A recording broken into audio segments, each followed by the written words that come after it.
សួស្តីអ្នកគ្នាបាទជួបខ្ញុំមកដែរជាមួយនឹង Rafa Gaming បាទហើយថ្ងៃហ្នឹងគឺខ្ញុំមកអាប់ដេតអញ្ចឹងណាហើយ account channel ខ្ញុំគឺបាន340 subscriber ហើយអ្នកគ្នាគឺខ្ញុំនឹកខ្វះតែបន្តិចទៀតទេគឺខ្ញុំនឹងគ្រប់ហើយអ្នកគ្នាគឺខ្ញុំខ្វះ160 subscriber ទៀតទេគឺខ្ញុំនឹងគ្រប់500 subscriber អ្នកគ្នាហើយនៅពេលដែលខ្ញុំគ្រប់500 subscriber អ្នកគ្នាគឺខ្ញុំនឹងចែក Starlight ឲ្យគ្នាយើងចំនួន1នាក់អញ្ចឹងណាគឺខ្ញុំចែកតែម្នាក់ទេអញ្ចឹងអ្នកគ្នារស់រាន់ឡើងតាន់ខ្ញុំចែកអញ្ចឹងណានិយាយទៅខ្ញុំចែកតាន់ចូលឆ្នាំខ្មែរអញ្ចឹងទៅអ្នកគ្នាអញ្ចឹងអ្នកដែលមិនតាន់ចុច subscribe ចុចម្នាក់មួយទៅដើម្បីបានវីដេអូថ្មីនិងផ្ដល់ជាកម្លាំងចិត្តឲ្យខ្ញុំម្នាក់មួយផងហើយជាពិសេសនៅពេលដែលខ្ញុំគ្រប់ហើយនៅពេលដែលខ្ញុំគ្រប់500 subscriber គឺខ្ញុំនឹងចែកអ្នកគ្នាបាទហើយនិយាយទៅមិនមែនចែកតែ500 subscriber ហ្នឹងទេនៅពេលដែលគ្រប់ផ្សេងគឺខ្ញុំនឹងចែកទៀតអញ្ចឹងណាបាទឥឡូវថ្ងៃហ្នឹងគឺខ្ញុំមកនិយាយអំពីការ update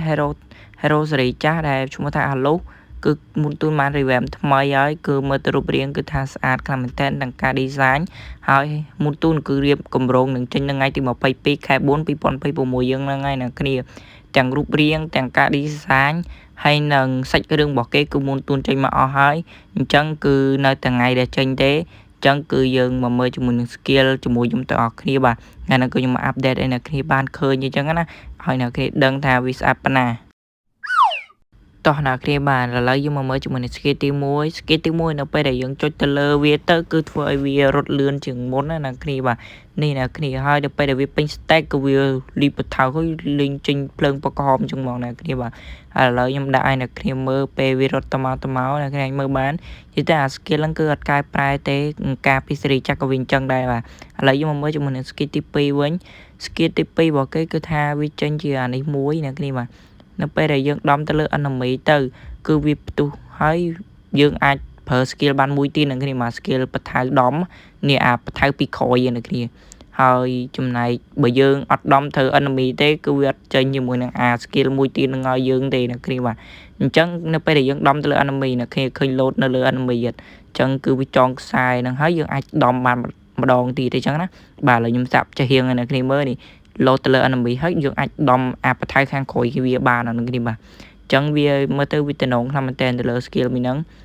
បន្ទាប់ពីយើងមើល skill ទី2ឥឡូវយើងមក combo skill វិញ skill ទី1 + skill ទី2អញ្ចឹងណាអ្នកគ្នាមើលបាននេះគឺពេលទៅវាយទៅលើ enemy ទៅវាចេញមកភ្លើង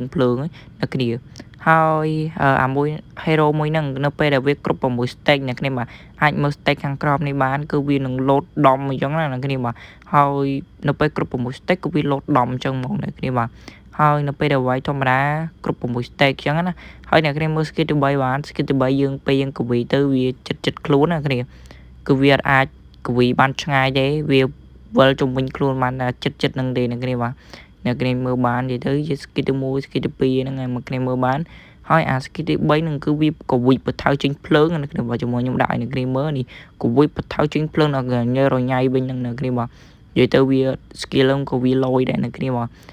ដល់ពេលដែលយើងវាយ team fight ឬក៏កន្លែងណាដែលមានគ្នាច្រើនទៅយើងបើក skill ទី3ហើយនេះខ្ញុំ combo skill ទាំង3ឲ្យអ្នកគ្នាមើលបាទយើងបើក skill ទាំង3ទៅវាយទៅ stake ចេញ stake បានគ្រប់6 stake គឺវាលោតដំតាំងចឹងមកអ្នកគ្នាបាទ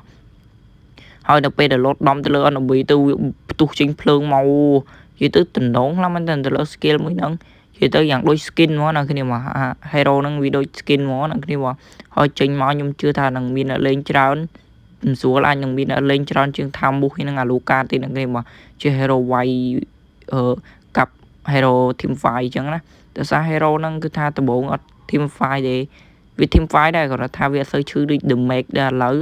ហើយនៅពេលដែល hero ចេញមកខ្ញុំជឿថាដឹងតែមុនទូនគាត់បើហើយអញ្ចឹងដឹងតែដកលេងអត់ទាន់គេអ្នកគ្នាបាទតែគ្នាអញមើល the make បានគាត់ថាឈូខ្លាំងមែនតើមកនៅពេលទៅលោតដំហើយឥឡូវខ្ញុំធ្វើការវាយលោតនឹងគ្នាមើលបាទគាត់ថាទាំងចេញភ្លើងផ្ទុះ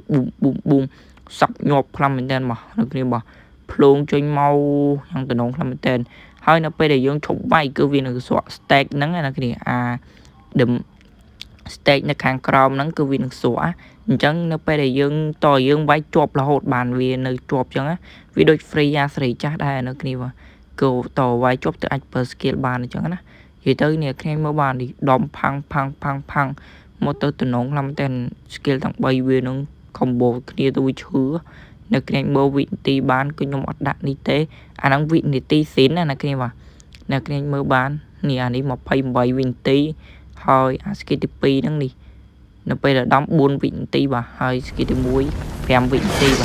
បាទឥឡូវយើងមកមើលជាមួយកំវាយគ្នាជាមួយកំ hero ចាប់ដល់ជឿមកនេះខ្ញុំថានេះគីឡូមួយណាលើគេគាត់ថា hero អាលុយនេះថាសពខ្ញុំខ្ញុំធ្វើទៀតបាទឥឡូវខ្ញុំដាក់ឲ្យអ្នកគ្នាមើលគឺថាខ្ញុំដាក់លុយឲ្យបតខ្ញុំបានដែរទៅបាទហើយជុំបាទខ្ញុំជុំឲ្យជុំឲ្យហើយវាវាក់ទៅឈ្នះហើយបានតែតាមវិញដាក់មកហើយគឺមកដាក់ខាងបាទតំណងខ្លាំងមែនតើអញ្ចឹងវីដេអូខ្ញុំអាប់ដេតសារហ្នឹងក៏មានប៉ុណ្្នឹងដែរហើយសង្ឃឹមថាអ្នកនាងយល់ចំណុច skill បាទទៅយក comment ប៉ុណ្្នឹងហើយយើងចាំជួបគ្នានៅវីដេអូក្រោយបាយបាយ